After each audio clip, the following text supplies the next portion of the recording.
بسم اللہ الرحمن الرحیم۔ اور نص اس لیے مشہور نہ تھی کہ صحابہ نے عام سوالات کی طرح اس کی تحقیق نہیں کی، اور دل بھی کیسے گوارا کرتا کہ اس کا نام بھی زبان پر لاویں۔ وہ مستقل مزاج مخصوصین و مقربین صحابہ نے ان احکام کا علم بھی حاصل کر رکھا تھا، اور بعض کے متعلق عین وقت پر الہام ہوا، چنانچہ آگے آتا ہے۔ مگر تاہم عام طور پر تو ان معاملات کا ذخیرہ مجمع کے پاس نہ تھا۔ پھر اسلام کی آئندہ حفاظت کے انتظام کی جدا فکر تھی، اور واقع میں یہ فکر سب سے مہم تھی، اور وہ موقوف تھا کسی ایک شخص کو حاکم بنا کر اس پر مجتمع و متفق ہو جانے پر۔ کچھ دیر اس میں لگی، پھر نماز آپ کی لوگوں نے متفرق طور پر پڑھی، کیونکہ اس میں جماعت نہ ہوئی تھی، جیسا آگے آتا ہے، اور اس میں دیر لگنا ظاہر ہے، اور جسد مبارک کے تغیر کا احتمال نہ تھا، اس لیے یہی چاہا کہ سب اس شرف نماز سے شرف یاب ہو جاویں۔ ان مجموعی اسباب کو لازم تھا دفن میں توقف ہونا، چنانچہ وہ دن پیر کا اور اگلا دن منگل کا گزر کر شب چہار شنبہ کو دفن کیے گئے، اور ایک دوسری روایت میں ہے کہ یوم منگل میں دفن ہوئے، اور ایک تیسری روایت میں ہے کہ یوم بدھ میں دفن ہوئے، مگر یہ دونوں روایتیں بھی پہلی روایت پر محمول ہے، اس طرح سے کہ عرب کے حساب میں رات شروع ہو جانے سے تاریخ بدل جاتی ہے۔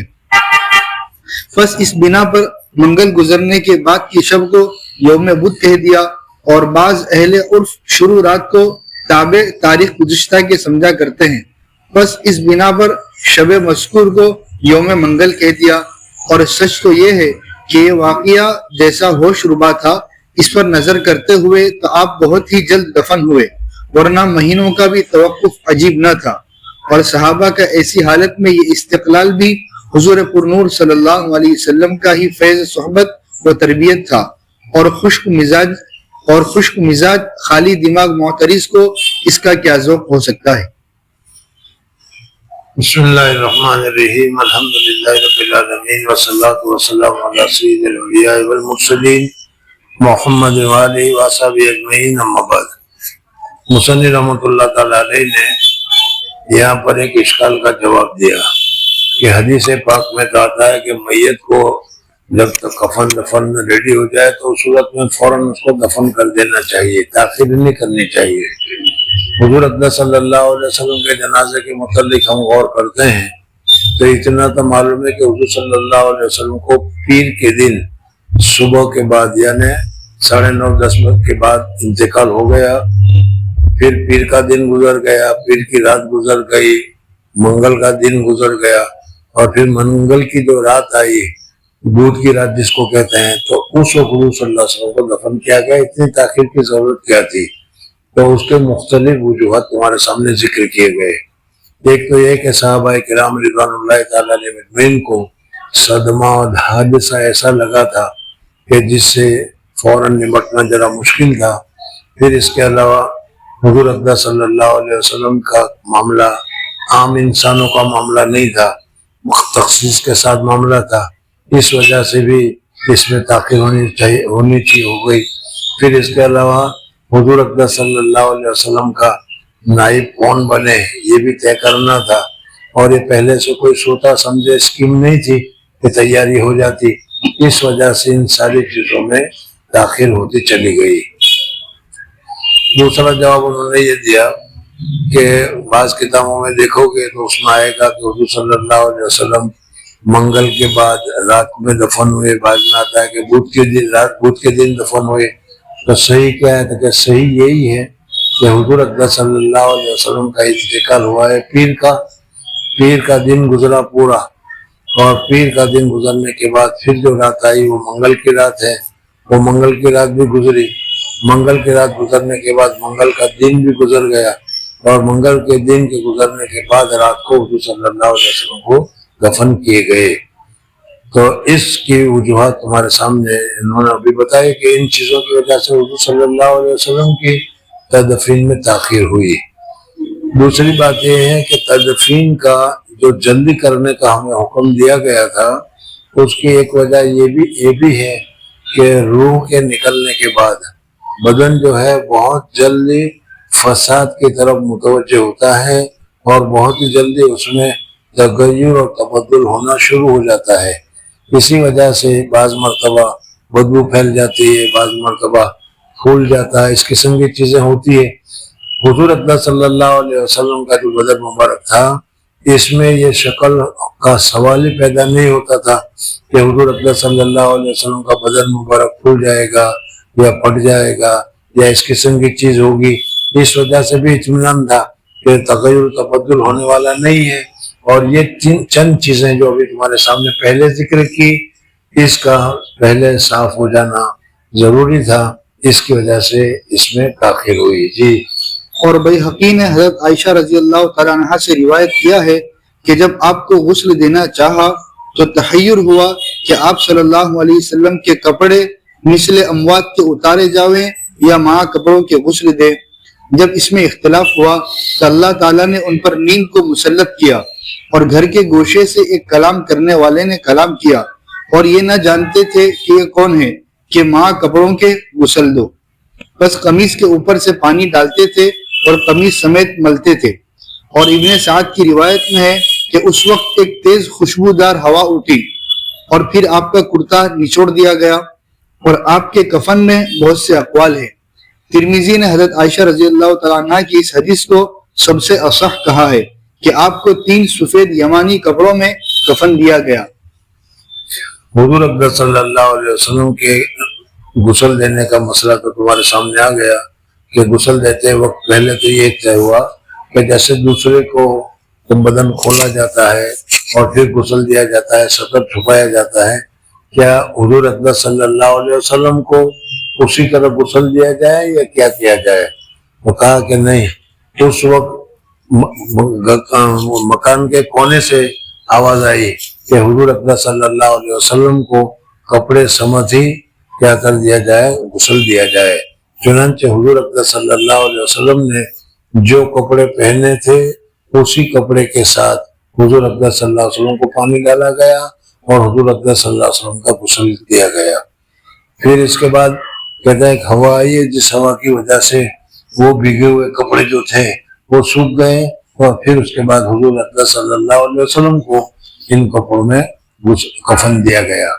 اب کتنے کپڑوں میں یا کون کون سے کپڑوں میں کفن دیا گیا اس میں روایت میں اختلاف ہے، لیکن صحیح روایت ہے کہ حضرت عائشہ صدیقہ رضی اللہ تعالیٰ عنہ فرماتی ہے کہ حضور اقدس صلی اللہ علیہ وسلم کو 3 کپڑے میں، جیسے مرد کو 3 کپڑے میں کفن دیا جاتا ہے، اسی طریقے سے حضور اقدس صلی اللہ علیہ وسلم کو بھی 3 کپڑے ہی میں کفن دیا گیا۔ جی۔ اور آپ کے کفن میں بہت سے اقوال ہیں۔ ترمذی نے حضرت عائشہ رضی اللہ تعالیٰ عنہ کی اس حدیث کو سب سے اصح کہا ہے کہ آپ کو 3 سفید یمانی کپڑوں میں کفن دیا گیا جن میں قمیص اور امامہ نہ تھا۔ کسی نے لوگوں کا قول نقل کیا کہ 2 سفید کپڑے اور ایک مخطط۔ انہوں نے کہا کہ مخطط کپڑا لایا تو تھا مگر واپس کر دیا گیا۔ یعنی حضور صلی اللہ علیہ وسلم کو 3 کپڑے سفید تھے، مخطط یعنی اس کے میں خط پڑے ہوئے تھے، لائن پڑی ہوئی تھی، لیکن ایسا کوئی کپڑا حضور صلی اللہ علیہ وسلم کو غسل کے بعد کفن میں نہیں دیا گیا۔ جی۔ اور شیخین کی بھی یہ روایت ہے کہ وہ تینوں کپڑے سوت کے تھے، اور حنفیہ نے قمیص کو اس لیے مسنون کہا ہے کہ خود حضور صلی اللہ علیہ وسلم نے ایک میت کو قمیص دیا، روایت کیا اس کو بخاری و مسلم میں۔ اور حضرت عائشہ رضی اللہ تعالیٰ عنہ کی حدیث سے جس میں نفی قمیص کی ہے، یہ بھی معلوم ہوا کہ جس قمیص میں حضور پرنور صلی اللہ علیہ وسلم کو غسل دیا تھا وہ نکال لیا گیا تھا۔ نووی رحمۃ اللہ علیہ نے اسی کو صواب کہا اور عقلی وجہ سے بھی اس کو ترجیح دی ہے کہ اگر وہ رہتا تو تمام اوپر کا کفن تر ہو کر خراب ہو جاتا۔ اور ابو داؤد کی روایت کو جس میں 2 کپڑے اور وہ قمیص جس میں آپ کی وفات ہوئی مروی ہے، یزید بن زیاد کی وجہ سے ضعیف کہا ہے۔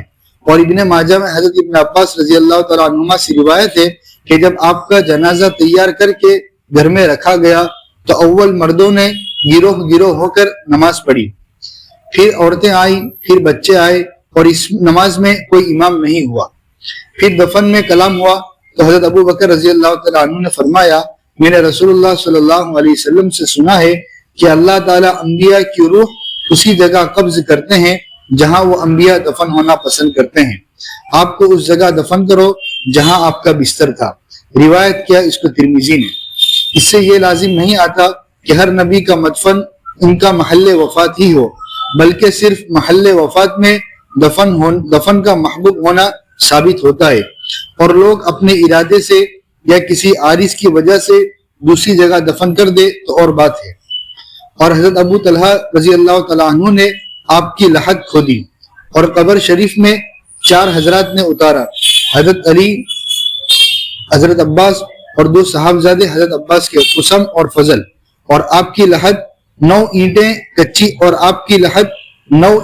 کچی کھڑی کی گئی۔ شغران نے کہ آپ کے آزاد کیے ہوئے غلام تھے، اپنی رائے سے ایک خیس نجران کا بنا ہوا، جس کو ایک خیس نجران کا بنا ہوا جگہ کا نام ہے، جس کو خیز جو ہے وہ جاڑی موٹی چادر سے ہوتی ہے، اس کو خیز کہا جاتا ہے جی، جس کو آپ اوڑھا کرتے تھے، قبر شریف میں بچھا دیا تھا، مگر ابن عبد البر نے نقل کیا ہے کہ وہ پھر نکال لیا گیا۔ اور حضرت بلال رضی اللہ تعالیٰ عنہ نے ایک مشک بانی کی قبر شریف پر چھڑک دی، سرہانے کی طرف سے شروع کیا۔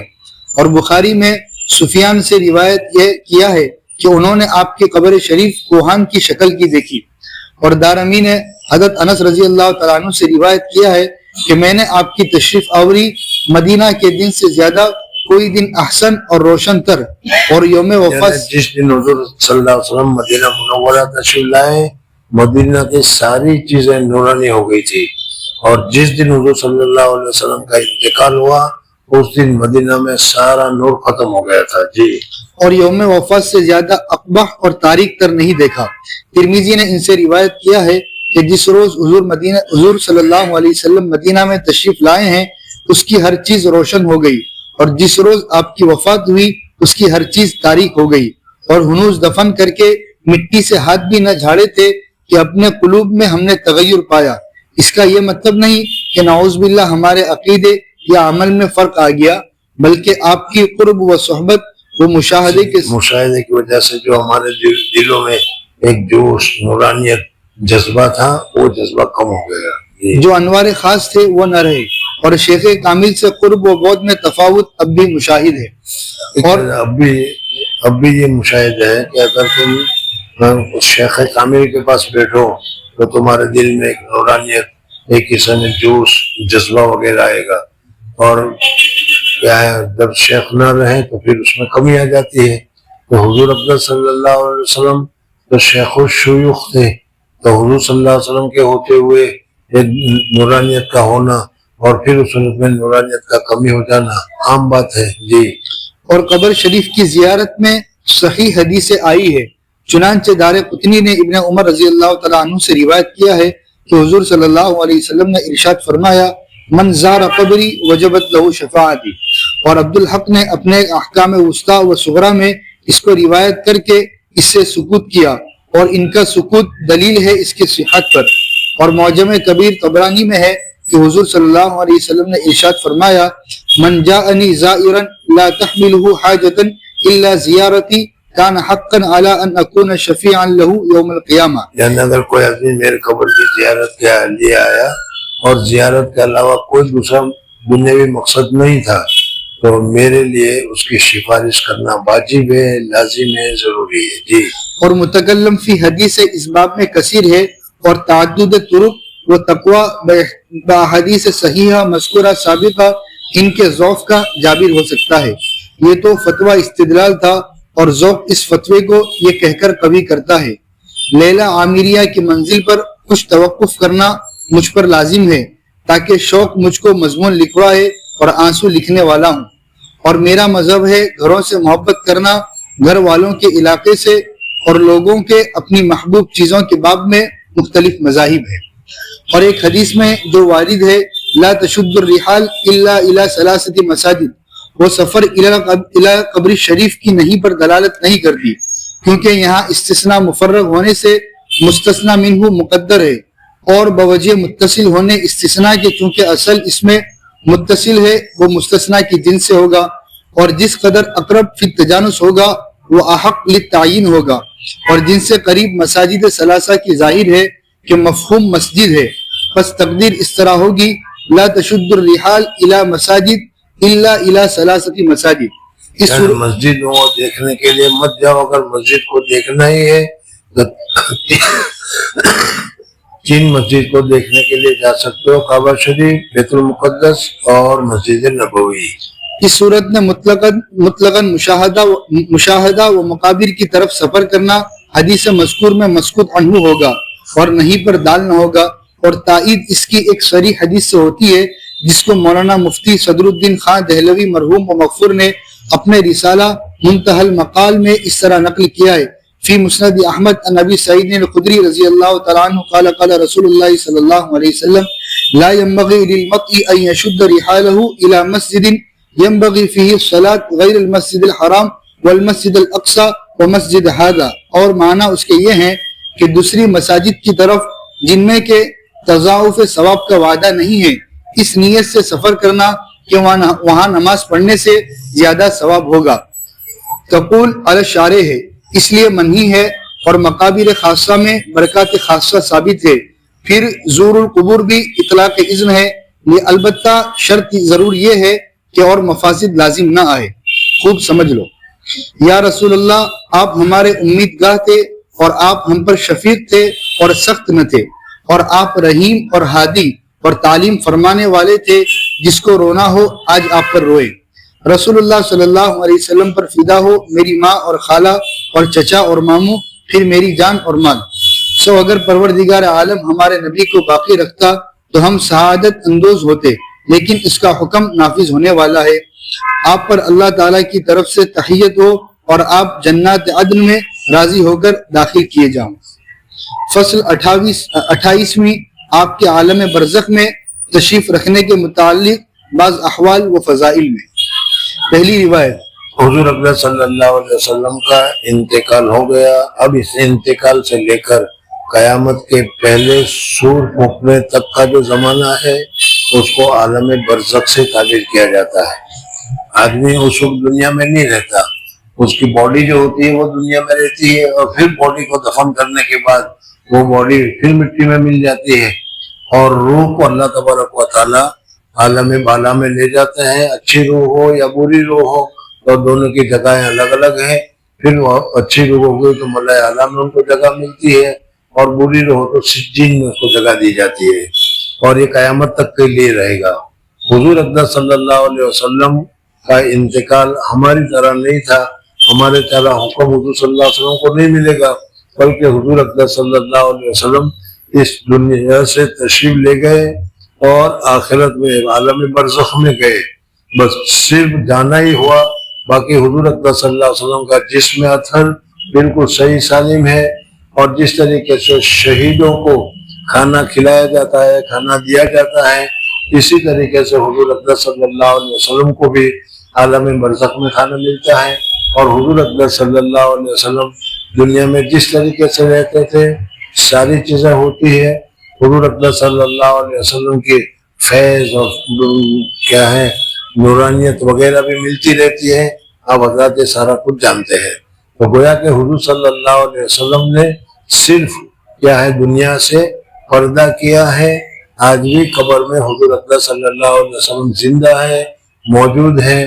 وہاں جا کر جو سلام کرتا ہے حضور صلی اللہ علیہ وسلم اس کے سلام کو سنتے ہیں اور جواب دیتے ہیں وغیرہ حدیث میں تم نے سنا ہے. جی پہلی روایت، ابن المبارک نے حضرت سعید ابن المسیب رضی اللہ تعالیٰ عنہ سے روایت کیا ہے کہ کوئی دن ایسا نہیں ہے کہ نبی صلی اللہ علیہ وسلم پر آپ کی امت کے اعمال صبح و شام پیش نہ کیے جاتے ہوں.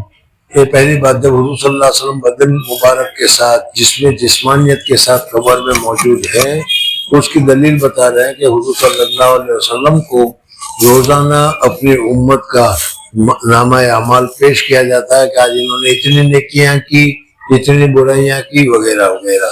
جب حضور صلی اللہ علیہ وسلم حیات ہیں، موجود ہیں، جبھی تو یہ چیزیں ہو سکتی ہیں. جی دوسری روایت، مشکات میں حضرت ابو الدرداء رضی اللہ تعالیٰ عنہ سے روایت ہے کہ رسول اللہ صلی اللہ علیہ وسلم نے فرمایا کہ اللہ تعالیٰ نے زمین پر حرام کر دیا ہے کہ وہ انبیاء کے جسد کو کھا سکے. یعنی انبیاء کوئی سے بھی نبی ہو وہ ہر ایک اپنی جگہ پر اپنے قبر میں وہ زندہ ہے. ان کا بدن جو ہے اس بدن کو زمین مٹی کھانی جاتی ہے، ان کا بدن صحیح سالم ہی رہتا ہے. جی بس خدا کے پیغمبر زندہ ہوتے ہیں اور ان کو رزق دیا جاتا ہے. روایت کیا اس کو ابن ماجہ نے. فائدہ: بس آپ صلی اللہ علیہ وسلم کا زندہ رہنا بھی قبر شریف میں ثابت ہوا اور یہ رزق اس عالم کے مناسب ہوتا ہے. یعنی رزق دیا جاتا تو یہ نہیں کہ ہمارے یہاں کی طرح نان گوشت پیش کیا جاتا ہو، بلکہ وہاں کے اعتبار سے جو ہوگا وہ دیا جاتا ہے. جی اور گو شہداء کے لیے بھی حیات اور مرزوقیت وارد ہے. اور حیات شہیدوں کے لیے شہیدوں کے لیے بھی اللہ تعالیٰ نے کہا کہ ان کو مردہ مت کہو بلکہ وہ زندہ ہے، اور اللہ تبارک و تعالیٰ کے ان کو رزق دیا جاتا ہے. وہ جنت میں جہاں چاہے اڑتے ہیں پھرتے ہیں وغیرہ، تو ان کو بھی رزق دیا جاتا ہے. اور حضور صلی اللہ علیہ وسلم کا درجہ تو شہداء کے درجہ سے اوپر ہے اس وجہ سے. جی مگر انبیاء علیہ السلام ان سے اکمل اور اقویٰ ہیں. تیسری روایت: بیہقی وغیرہ نے حضرت انس رضی اللہ تعالیٰ عنہ سے روایت کیا ہے کہ رسول اللہ صلی اللہ علیہ وسلم نے فرمایا کہ انبیاء علیہ السلام اپنی قبروں میں زندہ ہوتے ہیں اور نماز پڑھتے ہیں. فائدہ وہ فرض نہیں ہے، لیکن کیا ہے ایک ذوقی چیز ہے. حضور صلی اللہ علیہ وسلم یا انبیاء وغیرہ جو بھی ہوتے ہیں وہ نماز پڑھتے رہتے ہیں. جی وہاں ثواب نہیں ملتا. دنیا میں نماز پڑھو گے تو اس کا ثواب ملے گا، اور وہاں جتنی نفلیں پڑھو شوق سے پڑھو ثواب کچھ نہیں ملے گا. حوال البرزخ میں کتاب ہے، اس میں لکھا ہوا ہے کہ ایک آدمی تھا، قبر کے اوپر گیا، قبرستان گیا تو صبح مسافر تھا، وہ قبر کے اوپر پہلے 2 رکعت نفل پڑھی اور پھر اس کے بعد وہ ٹیک لگا کر سو گیا. تو اس کو خواب میں وہ صاحب قبر آئے اور انہوں نے کہا تم نے جو 2 رکعت پڑھی نا وہ بہت قیمتی ہے. اور پھر اس کے بعد انہوں نے بتایا کہ ہم اس نماز سے اب محروم کر نہیں سکتے، اور تلاوت میں نے کیا، اتنے قرآن ختم کیے، لیکن اتنے قرآن ہزاروں کی تعداد میں، لیکن اس میں ثواب ایک نیکی کا بھی نہیں ملے گا. جو نیکی وغیرہ ہے وہ اس وجہ سے اس وقت نیکی کرنے میں اور قرآن پاک کی تلاوت کرنے میں اہتمام کرنا چاہیے. جی فائدہ: یہ تکلیفی نہیں بلکہ تلذذ کے لیے ہے. تلذذ یعنی حضور صلی اللہ علیہ وسلم قبر میں نماز پڑھتے ہیں تو ہم لوگ مکلف ہیں اس لیے پڑھتے ہیں، نہیں پڑھیں گے تو کچھ سوال ہوگا نہ، تکلیف نہیں بلکہ تلذذ کے لیے، لذت کے لیے. جیسا کسی آدمی کو کوئی چیز پسند ہو، جس کو جو چیز پسند ہوتی ہے اللہ تبارک و تعالیٰ سے کہہ دیتا ہے کہ مجھے قرآن کے پسند ہے تو قرآن پڑھنے کی اس کو اجازت مل جاتی ہے. کسی کو نماز پڑھنا ہے تو نماز، کسی کو تسبیح ہے تو تسبیح، اپنی اپنی پسند کے مطابق. تو یہ عبادت پسند کی عبادت ہے. جی اور اس حیات سے یہ نہ سمجھا جاوے کہ آپ کو ہر جگہ سے پکارنا جائز ہے، کیونکہ مشکات میں بیہقی سے بروایت حضرت انس خود حضور صلی اللہ علیہ وسلم کا ارشاد مروی ہے کہ جو شخص میری قبر کے پاس درود پڑھتا ہے اس کو میں خود سن لیتا ہوں، اور جو شخص دور سے درود بھیجتا ہے وہ مجھ کو پہنچائی جاتی ہے، یعنی بذریعے فرشتوں کے. جیسا مشکاتی میں نسائی اور دارمی سے بروایت ابن مسعود آپ کا ارشاد مروی ہے کہ اللہ تعالیٰ کے کچھ ملائکین زمین میں سیاحت کرنے والے مقرر ہیں کہ میری امت کی طرف سے مجھ کو سلام پہنچاتے رہتے ہیں.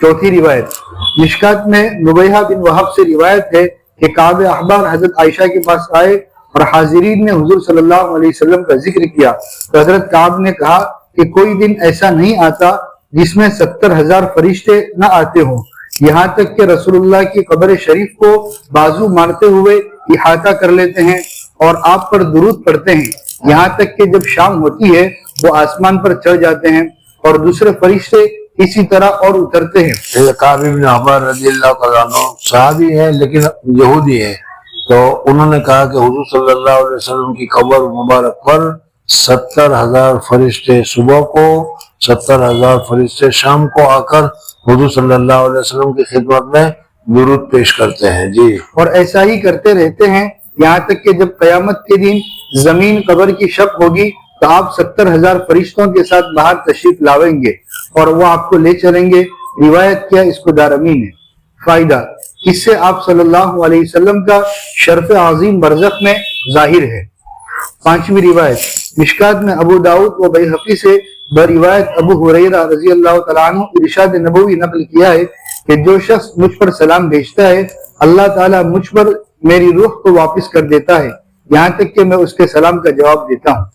فائدہ: اس سے حیات میں شبہ نہ کیا جاوے، کیونکہ مراد یہ ہے کہ میری روح جو ملکوت و جبروت میں مستغرق تھی، اس طرح کہ دنیا میں نزول وحی کے وقت کیفیت ہوتی تھی، اس سے افاقہ ہو کر سلام کی طرف متوجہ ہو جاتا ہوں۔ اس کو رد روح سے تعبیر فرمایا۔ یعنی یہ کہا کہ حدیث آپ نے بھی سنی ہوگی کہ جب سلام پڑھتا ہے تو میری روح کو لوٹا دیا جاتا ہے۔ تو کسی کو صبح ہو کہ حضور اقدس صلی اللہ علیہ وسلم کی روح نہیں تھی اسی لیے تو اس وقت آئی، تو اس کا جواب دے رہے نہیں، حضور صلی اللہ علیہ وسلم کی روح وہی ہوتے ہیں، لیکن اللہ جل جلالہ میں جبروت اور ملکوت فرشتوں میں جو مصروف ہوتی ہے وہاں سے ہٹا کر ان کو جواب دینے کے لیے پیش کیا جاتا ہے۔ جی تلخیص مجموعہ روایات سے علاوہ فضیلت حیات و اکرام ملائکہ کے برزخ میں آپ کے یہ مشاغل ثابت ہوتے ہیں۔ نمبر 1، اعمال امت کا ملاحظہ فرمانا۔ نمبر 2، نماز پڑھنا۔ نمبر 3، غذا مناسب اس عالم کے نوش فرمانا۔ نمبر 4، سلام کا سننا نزدیک سے خود اور دور سے بذریعہ ملائکہ سلام کا جواب دینا، یہ تو دائماً ثابت ہے۔ یعنی حضور صلی اللہ علیہ وسلم برزخ میں کیا کر رہے ہیں، کیا کرتے ہیں، وہ تمہارے سامنے ذکر کر رہے ہیں۔ جی اور احیاناً بعض خواص امت سے یقظہ میں کلام اور ہدایت فرمانا بھی آثار و اخبار میں مذکور ہے۔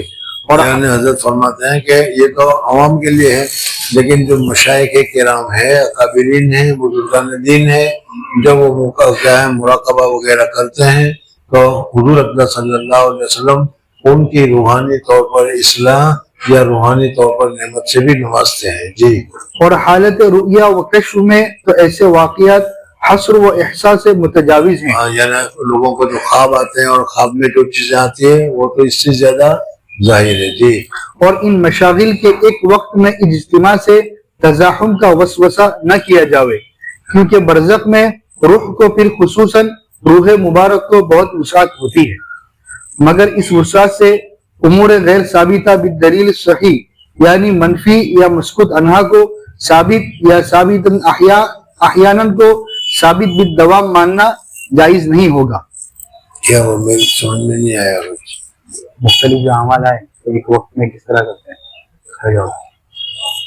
یوں کہتے ہیں کہ دیکھو اگر کوئی آدمی مختلف کام کرتا ہو تو ہم تو دنیا میں کہتے ہیں کہ بالکل فرصت ہی نہیں ملتی، ہر وقت بزی رہتا ہوں، فلانا کرتا ہوں، فلانا کرتا ہوں، فلانا کرتا ہوں۔ تو حضور اقدس صلی اللہ علیہ وسلم جب اتنے سارے کام کرتے ہیں، اکیلے ہیں، تو حضور اقدس صلی اللہ علیہ وسلم بھی بزی ہو جاتے ہوں گے اور پھر فرصت نہیں ملتی ہوگی۔ تو اس کا جواب انہوں نے دیا کہ دنیا کو، آخرت کو دنیا کے اوپر قیاس کرنے کی ضرورت نہیں ہے۔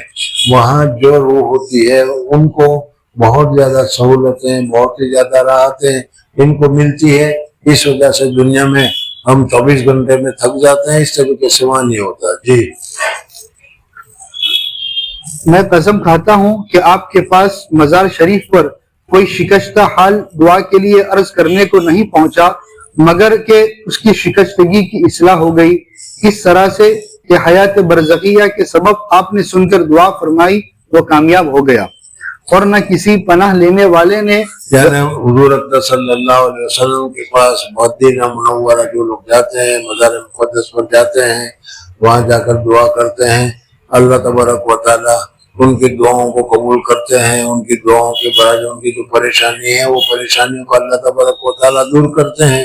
تو یہ حضور اقدس صلی اللہ علیہ وسلم کی حیات ہی ہے کہ جس کی وجہ سے حضور اقدس صلی اللہ علیہ وسلم کو وہاں پتہ چل جاتا ہے کہ اس کو اس کی ضرورت ہے، اس کو اس کی ضرورت ہے، اس کی اس کی ضرورت ہے، اور حضور صلی اللہ علیہ وسلم دعا کرتے ہیں اور دعا کی وجہ سے وہ چیزیں پوری ہو جاتی ہے۔ جی اور نہ کسی پناہ لینے والے نے گھبرا کر آپ کے دربار میں پناہ لی مگر کہ امن و امان کے ساتھ واپس ہوا، اس حالت سے کہ اس کو اپنی حاضری پر شرمندگی نہیں ہوئی جیسا ناکام جانے میں ہوتی ہے، اور نہ آپ کے پاس مزار شریف پر کوئی فقیر حال امیدوار دعا کے لیے عرض کرنے کو حاضر ہوا مگر کہ اس کے نشان قدم ہی سے اس کے لیے نہر جاری ہو گئی، اس طرح سے کہ حیات برزخیہ کے سبب آپ نے سن کر دعا فرمائی اور وہ کامیاب ہو گیا۔ اور نہ آپ کے پاس مزار شریف پر کوئی شخص اپنے گناہ سے ڈرتا ہوا دعائے مغفرت کے لیے عرض کرنے کو آیا مگر کہ وہ عفو کے ساتھ بخشا ہوا گیا، اس طرح سے کہ حیات برزخیہ کے سبب آپ نے سن کر دعا فرمائی وہ کامیاب ہو گیا۔ اور نہ کسی مغموم نے کسی حادثے کے وقت آپ کو مزار پر حاضر ہو کر دعا کے لیے پکارا مگر آپ کی جانب سے عون اور آسانی نے اس کو جواب دیا، اس طرح سے کہ حیات برزخیہ کے سبب آپ نے سن کر دعا فرمائی اور وہ کامیاب ہو گیا۔ فصل 29ویں، آپ صلی اللہ علیہ وسلم کے ان بعض فضائل مختصرہ میں جو میدان قیامت میں ظاہر ہوں گے۔ حضور صلی اللہ علیہ وسلم کی خصوصیات جو قیامت کے میدان میں ظاہر ہوگی وہ ہمارے سامنے بیان کر رہے ہیں۔ جی پہلی روایت حضرت ابو ہریرہ رضی اللہ تعالیٰ عنہ سے روایت ہے کہ فرمایا رسول اللہ صلی اللہ علیہ وسلم نے، میں سردار ہوں گا اولاد آدم کا، یعنی کل آدمیوں کا قیامت کے روز، اور میں ان سب میں پہلا ہوں گا جن کی قبر شق ہوگی، یعنی سب سے اول میں قبر سے اٹھوں گا، اور سب شفاعت کرنے والوں سے پہلا شفاعت کرنے والا ہوں گا، اور سب سے اول میری شفاعت قبول کی جاوے گی۔ روایت کیا اس کو مسلم نے، اور شیخین کی ایک حدیث میں جو قیامت میں صاعقہ سب سے اول حضرت موسیٰ کا ہوش میں آنا آیا ہے، سو وہ یہ صاعقہ نہیں ہے جس کے بعد باس ہوگا، یعنی دوسری مرتبہ جو سور پھونکا جائے گا صاعقہ ثانیہ، اس وقت حضور صلی اللہ علیہ وسلم سب سے پہلے اٹھیں گے۔ جو پہلے حدیث تمہارے سامنے گزری تھی جس میں حضور صلی اللہ علیہ وسلم نے فرمایا کہ میں اٹھوں گا اور دیکھوں گا حضرت موسیٰ علیہ السلام عرش کے پاؤں پکڑے ہوئے ہوں گے، پتہ نہیں وہ پہلے بیدار ہو گئے یا وہ پہلے غزوہ طور کے اوپر جو بے ہوش ہوئے تھے وہ کام آ گیا تھا، کہتے وہ اس جگہ کا نہیں، وہ دوسرے وقت کا ہے۔ جی سو یہ وہ صاعقہ نہیں ہے جس کے بعد باس ہوگا کہ اس میں حضور سب سے مقدم ہے، بلکہ بعد باس کے ایک صاعقہ فزع ہوگا، جیسا کہ آپ کا افاکون اول من یفیق فرمانا اس کا قرینہ ہے۔ سو اس میں موسیٰ علیہ السلام مقدم ہوں گے، جس میں احتمال یہ ہے کہ وہ کسی عارض سے ہوں، جس کی طرف خود اس حدیث میں بھی اشارہ ہے، فلا ادری اقوصب بسقعۃ الطور، یعنی طور پر بے ہوش ہو جانے کے عوض میں شاید اس وقت بے ہوش نہ ہوئے ہو یا پہلے ہوش میں آ گئے ہو، جیسا ان قریب ابراہیم علیہ السلام کے تقدم فی اللباس کی وجہ اسی کی نظیر ہے۔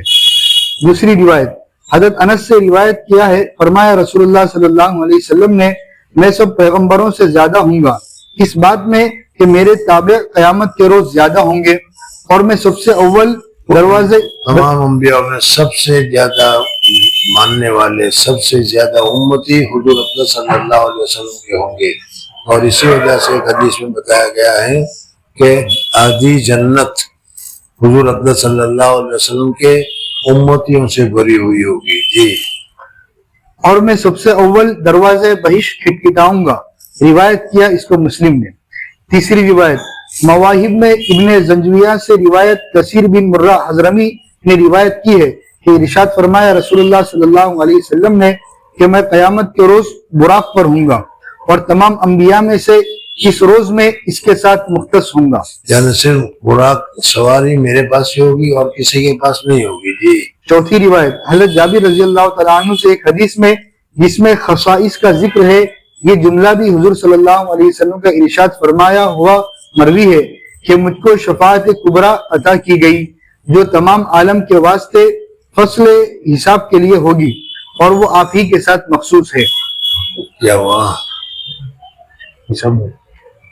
حساب والی شفاعت۔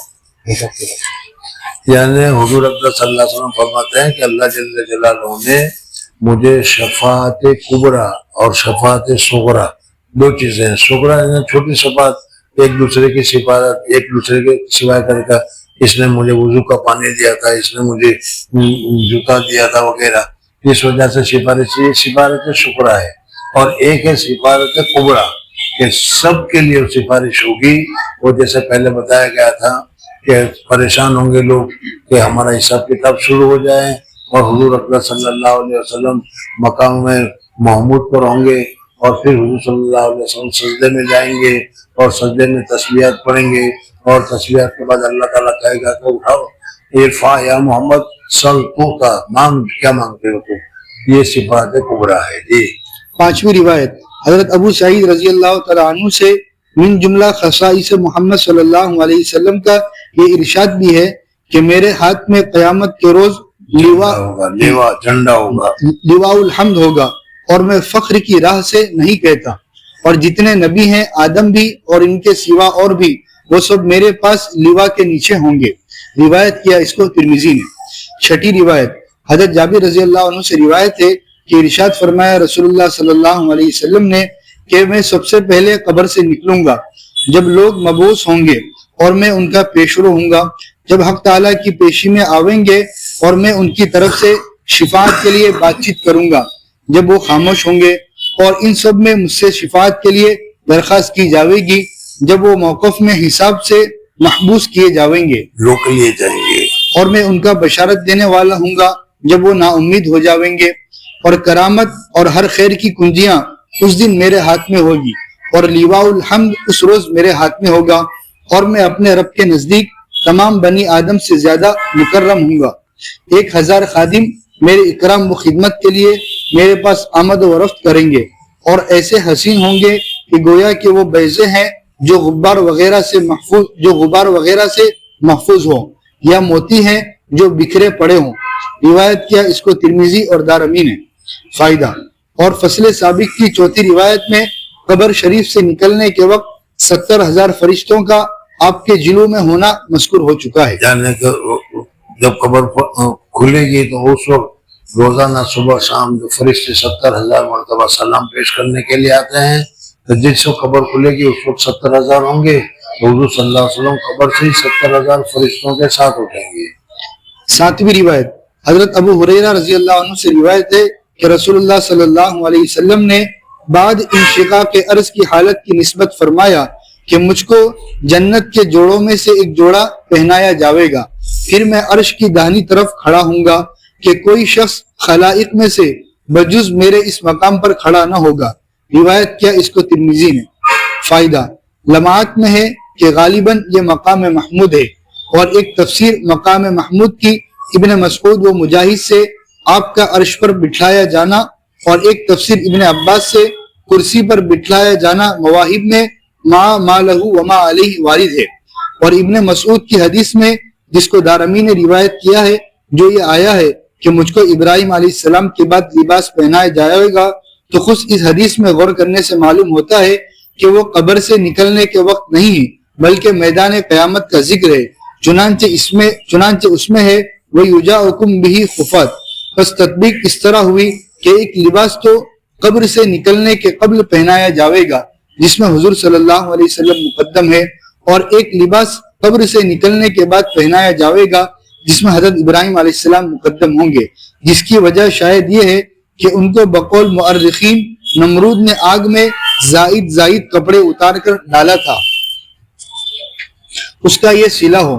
بہرحال انشقاق ارض کے بعد لباس عطا ہونے میں حضور صلی اللہ علیہ وسلم ہی مقدم ٹھہرے۔ 8ویں روایت حضرت ابو ہریرہ سے ایک طویل حدیث میں روایت ہے کہ رسول اللہ صلی اللہ علیہ وسلم نے فرمایا کہ جہنم کے وسط میں پل صراط قائم کیا جاوے گا، سب رسولوں سے پہلے میں اپنی امت کو لے کر گزروں گا۔ سب سے پہلے حضور صلی اللہ علیہ وسلم پل صراط پر سے گزریں گے، اور حضور صلی اللہ علیہ وسلم کے ساتھ حضور صلی اللہ علیہ وسلم کی امت ہوگی۔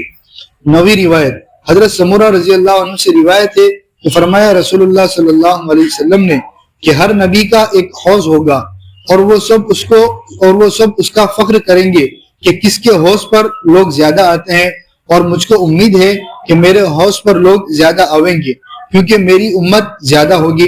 روایت کیا اس کو ترمذی نے۔ فائدہ اس سے آپ کے حوض کا اوروں کے حوض سے پر رونق زیادہ ہونا ثابت ہوا، اور یہ آپ کے خصائص میں سے ہیں۔ 10ویں روایت حضرت انس رضی اللہ تعالیٰ عنہ سے ایک حدیث طویل میں روایت ہے کہ رسول اللہ صلی اللہ علیہ وسلم نے اذن بالشفاعت کے متعلق فرمایا کہ اللہ تعالیٰ میرے قلب میں ایسے مضامین حمد و ثنا کے القاء فرمائیں گے۔ یہ حدیث پھیلائی تھی کہ میں سجدے میں گر جاؤں گا، اور اسی وقت اللہ تبارک و تعالیٰ حمد کے الفاظ میرے دل میں ڈالیں گے، اور ان الفاظ کے ذریعے سے میں اللہ تبارک و تعالیٰ کی حمد کروں گا۔ اللہ تبارک و تعالیٰ خوش ہو جائیں گے، اور خوش ہونے کے بعد کہیں گے کہ محمد ارفع راسک وصل کا، سر اٹھاؤ اور مانگو کیا مانگتے ہو۔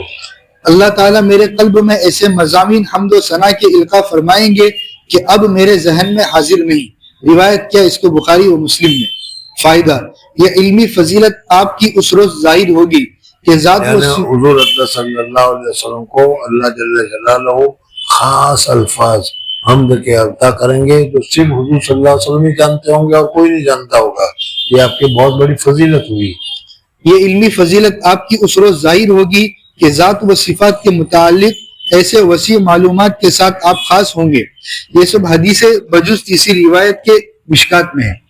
من القصیدہ، وہی ہے ایسا محبوب خدا تعالی کہ اس کی شفاعت کبریٰ کی امید کی جاتی ہے ہر ہموں کے لیے، ہولوں کے لیے روز قیامت، جس میں آدمی بزور داخل کیے جاویں گے. حضرت صلی اللہ علیہ وسلم نے لوگوں کو خدا کی طرف بلایا، سو جس نے آپ کی طریق کو مضبوط پکڑ لیا تو اس نے ایسی مضبوط رسی کو پکڑ لیا جو کبھی نہیں ٹوٹے گی. اگر حضرت صلی اللہ علیہ وسلم براہ فضل و کرم ازروع عہد میری دستگیری آخرت میں یاد نہ فرمائیں گے تو تو کہہ کہ افسوس میری لغزش قدم پر کہ کیوں اعمال صالح نہ کیے. اے بزرگ ترین مخلوقات، بوقت نزول حادثہ عظیم و عام کے آپ کے سوا کوئی ایسا نہیں ہے کہ جس کی میں پناہ میں آؤں، اور ہرگز تنگ نہ ہوگا عرصہ قدر و منزلت آپ کا اے رسول اللہ صلی اللہ علیہ وسلم، بسبب شفاعت میری کہ اس وقت خداوند کریم بصفت منتقم جلوہ فرما ہوں گے. اے میرے نفس، اس گناہ کے سبب جو بڑا ہے عفو سے نا امید مت ہو، کیونکہ بے شک گناہان کبیرہ در باب بخشش مثل صغیرہ ہیں. امید ہے کہ میرے پروردگار کی رحمت جب اس کو اپنے بندوں پر تقسیم کرے گا تو وہ رحمت بے قدر گناہ حصے میں آئے گی. فصل 23 آپ کے ان بعض فضائل مختصہ میں جو جنت میں ظاہر ہوں گے. پہلی روایت مشکات میں حضرت انس رضی اللہ تعالیٰ عنہ سے روایت ہے، فرمایا رسول اللہ صلی اللہ علیہ وسلم نے، میں قیامت کے روز جنت کے دروازے پر آؤں گا اور اس کو کھلواؤں گا. خازن جنت پوچھے گا کہ کون ہے؟ میں کہوں گا محمد ہوں، اور وہ کہے گا کہ آپ ہی کی نسبت مجھ کو حکم ہوا ہے، آپ کے قبل کسی کے لیے نہ کھولوں گا. روایت کیا اس کو مسلم نے. دوسری روایت یعنی جنت کے دروازے بھی آپ کے کہنے کی وجہ سے کھلیں گے اور سب سے پہلے جنت میں داخل ہوں گے وہ آپ، اور آپ کے بعد پھر آپ کے امتی جنت میں سب سے پہلے داخل ہوں گے. جی. دوسری روایت امام احمد رحمۃ اللہ علیہ نے حضرت انس رضی اللہ تعالیٰ عنہ سے روایت کیا ہے کہ ایک شخص نے عرض کیا، یا رسول اللہ، کوثر کیا چیز ہے؟ آپ نے فرمایا، ایک نہر ہے جنت میں کہ مجھ کو میرے رب نے عطا فرمائی ہے، وہ دودھ سے زیادہ سفید اور شہد سے زیادہ شیریں ہیں.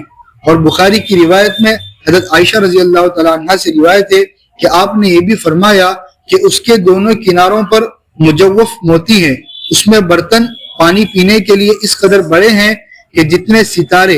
اور نسائی کی روایت میں حضرت عائشہ سے رضی اللہ تعالیٰ عنہ سے روایت ہے کہ وسط جنت میں ہوگی اور اس کے دونوں کناروں پر موتی اور یاقوت کے محل ہے، اور اس کی مٹی مشک ہے، اور اس کے سنگ ریزے موتی اور یاقوت ہے.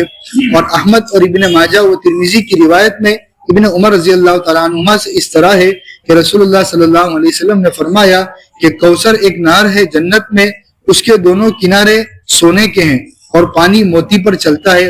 اور ابن ابی دنیا نے حضرت ابن عباس رضی اللہ تعالیٰ عنہما سے موقوفاً روایت کیا ہے کہ وہ ایک نہر ہے جنت میں جس کا عمق 70,000 فرسخ ہے، اس کے دونوں کنارے موتی اور زبرجد اور یاقوت کے ہیں.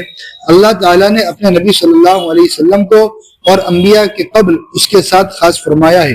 اور ترمذی کی روایت میں حضرت انس رضی اللہ تعالیٰ عنہ سے کہ رسول اللہ صلی اللہ علیہ وسلم نے فرمایا، کوثر ایک نہر ہے جنت میں، اس پر پرندے ہیں جیسے اونٹوں کی گردنیں. حضرت عمر نے عرض کیا، وہ تو بڑے لطیف ہیں. آپ نے فرمایا کہ ان کے کھانے والے اس سے بھی زیادہ لطیف ہیں. فائدہ، یہ نہر جنت میں اس حوض کے علاوہ ہے جو میدان قیامت میں ہوگا. ایک تو حضور صلی اللہ علیہ وسلم کو حوض عطا کیا جائے گا جس کو حوض کوثر کہتے ہیں. پھر اس حوض کوثر کے ساتھ حضور صلی اللہ علیہ وسلم یہ جو ہوگا وہ تو میدان حشر میں ہوگا، سوال جواب کی جگہ پر. پھر جنت میں چلے جائیں گے تو جنت میں بھی حوض کوثر کی نہر ہوگی. جی. اور بخاری کی روایت کے موافق اس حوض میں اسی نہر سے پانی گرے گا.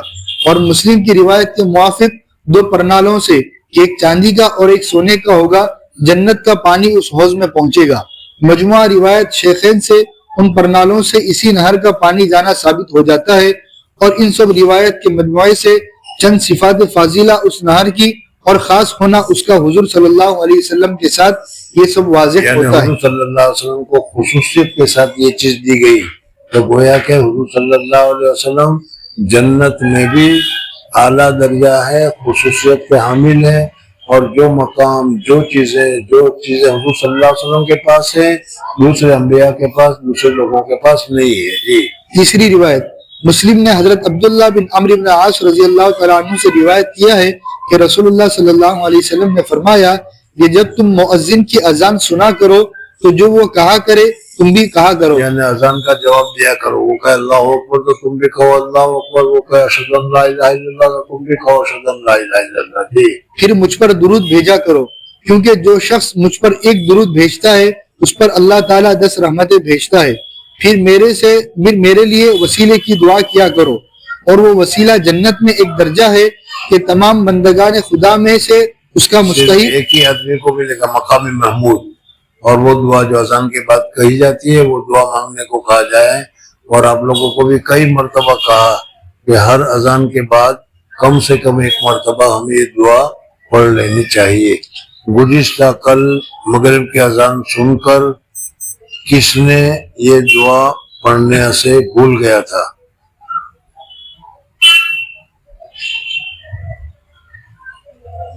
ہاتھ اٹھاؤ، یوں نہیں، ہاتھ اٹھاؤ۔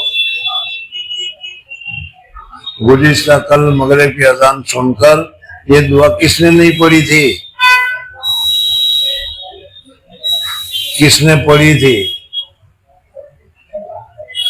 اب بھی بہت اچھا، جو پڑھیں اللہ تعالیٰ مبارک کرے، ضرور پڑھنا چاہیے۔ اور میرا تو ہوتا ہے اعلان کرنے کو جی چاہے کہ بھائی تھوڑی دیر کے بعد اقامت کو ہو یہ پڑھ لینے دو، لیکن جس نے بھی یہ دعا پڑھی گئی اس میں ابھی بھی آیا کہ حضور صلی اللہ علیہ وسلم کی سفارش اس کے اوپر لازم ہو جائے گی، حضور صلی اللہ علیہ وسلم ضرور سفارش کریں گے۔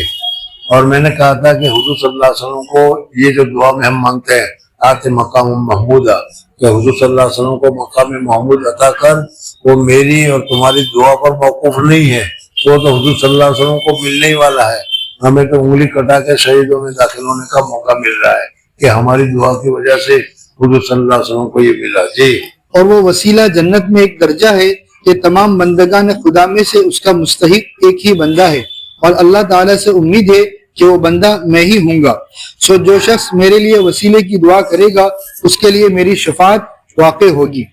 اور مسند احمد میں ابو سعید خدری رضی اللہ تعالیٰ عنہ کی روایت سے ارشاد نبوی ہے کہ وسیلہ اللہ تعالیٰ کے نزدیک ایک درجہ ہے جس سے بڑھ کر کوئی درجہ نہیں، کوئی درجہ نہیں، صرف آخری درجہ مخلوقات میں، انسان میں ترقی کا سب سے اونچا درجہ، بس اس سے اونچا کوئی درجہ نہیں، اور وہی درجہ حضور اقدس صلی اللہ علیہ وسلم کو ملے گا۔ بزرگوں اور دوستوں، روزانہ آپ سنتے چلے آ رہے ہیں اور احادیث بھی بتائی جا رہی ہے کہ حضور اقدس صلی اللہ علیہ وسلم کا درجہ اللہ جل جلالہ کیا بہت ہی اونچا ہے۔ میں نے آگے پڑھ کے بھی بتایا تھا کہ بعد از خدا بزرگ تو یہ قصہ مختصر، حسن یوسف دم عیسیٰ ید بیضا داری آنچ خوبا ہما دارن تو تنہا داری۔ وہ سارے نبی اپنی اپنی خوبی رکھتے تھے، آپ سب کی خوبیوں کے سردار ہیں۔ بہرحال اللہ جل جلالہ کا بہت بڑا کرم ہے کہ حضور صلی اللہ علیہ وسلم کو ہمیں ملا اور ہم حضور صلی اللہ علیہ وسلم کے امتی ٹھہرے، ہم کو حضور صلی اللہ علیہ وسلم جیسا رسول ملا، یہ ہماری بہت بڑی سعادت ہے۔ حضرت موسیٰ نے بھی مانگا تھا، حضرت عیسیٰ نے بھی مانگا تھا، سمجھنا ہے کہ ہمیں حضور صلی اللہ علیہ وسلم کی امت میں شامل کیا جائے، لیکن امت میں شامل ہونے کے ساتھ ساتھ ہمیں حضور صلی اللہ علیہ وسلم کے طریقے پر رہنا چاہیے۔ تم مدرسے میں رہو اور مدرسے میں ٹوپی پہنی جاتی ہے، رومال ڈالا جاتا ہے، کرتا پہنا جاتا ہے، پاجامہ پہنا جاتا ہے، لیکن مدرسے میں تم نہ کرتا پہنو نہ پاجامہ پہنو، بلکہ کیا ہے لوگ شرٹ پہن لو، پتلون پہن لو، تو کیا کوئی کیا کہے گا؟ تو جب حضور صلی اللہ علیہ وسلم کے ہم امتی ہیں تو ہماری ظاہری حالت، ہماری دلی حالت، ہماری باطنی حالت حضور صلی اللہ علیہ وسلم کے مطابق ہونی چاہیے۔ تو یہ اگر ہوگا تو ہم حضور صلی اللہ علیہ وسلم کے تابعدار، حضور صلی اللہ علیہ وسلم کے ماننے والے قرار دیے جائیں گے، ورنہ تو پھر کہتے رہو کہ ہم حضور صلی اللہ علیہ وسلم کے ماننے والے ہیں، لیکن کیا ہوگا؟ اس وجہ سے حضور صلی اللہ علیہ وسلم کی سنتوں کا اہتمام کرو.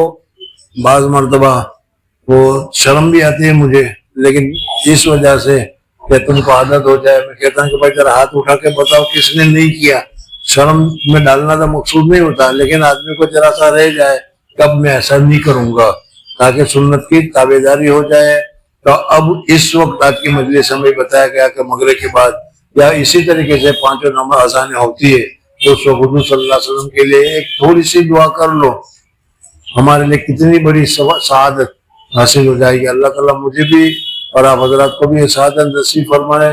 سبحان اللہ و بحمدہ، سبحانک اللہم و بحمدک، نشہد ان لا الہ الا انت، نستغفرک و نتوب الیک.